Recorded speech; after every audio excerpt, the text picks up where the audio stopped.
Hi, எல்லாருக்கும் வணக்கம். என் பேர் வந்து கௌதமி.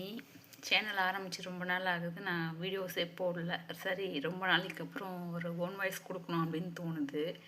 எதனால் அப்படின்னா, போன வாரத்தில் மதுரையில் ஒரு பொண்ணு வெயிட் லாஸ் பண்ணுறேன்னு சொல்லிட்டு வெங்காரம் அப்படின்ற ஒரு ப்ராடக்டை வாங்கி சாப்பிட்ருக்காங்க யூடியூப்பை பார்த்து.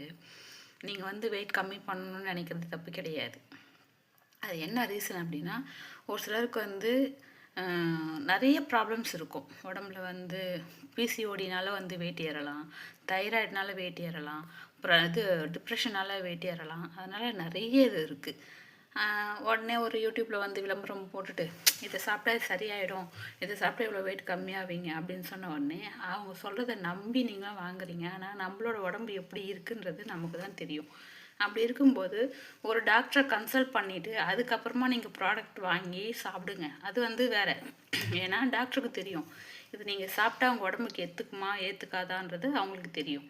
ஏன்னா ஒரு டாக்டர் அதுக்குன்னு படித்து அதுதான் வேலைன்னு பார்க்குறாங்க. அவங்களுக்கு எல்லாமே தெரியும். சும்மா யூடியூபர்ஸ் வந்து கொடுக்குறாங்க, விளம்பரம் போடுறாங்க, அவங்க வாங்கி சாப்பிட்டாங்க அப்படின்றதுக்காக வந்து நம்ம எப்படி சொல்கிறது, நம்ம நேரில் போய் ஏதாச்சும் பார்த்துருப்போமா? எதுவுமே கிடையாது.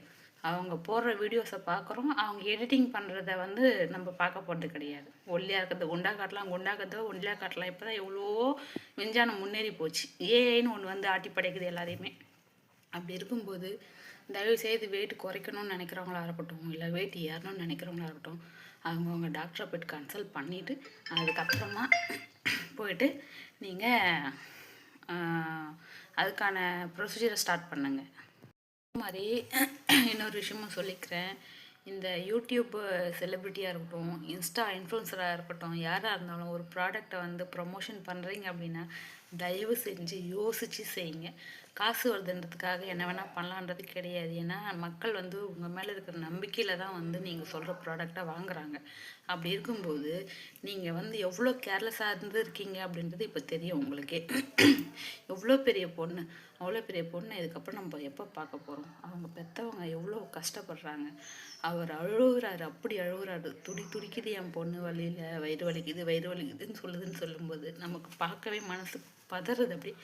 அப்போது எந்த அளவுக்கு அந்த ப்ராடக்டோட எஃபெக்ட் வந்து இருந்திருக்கும் பாருங்கள்.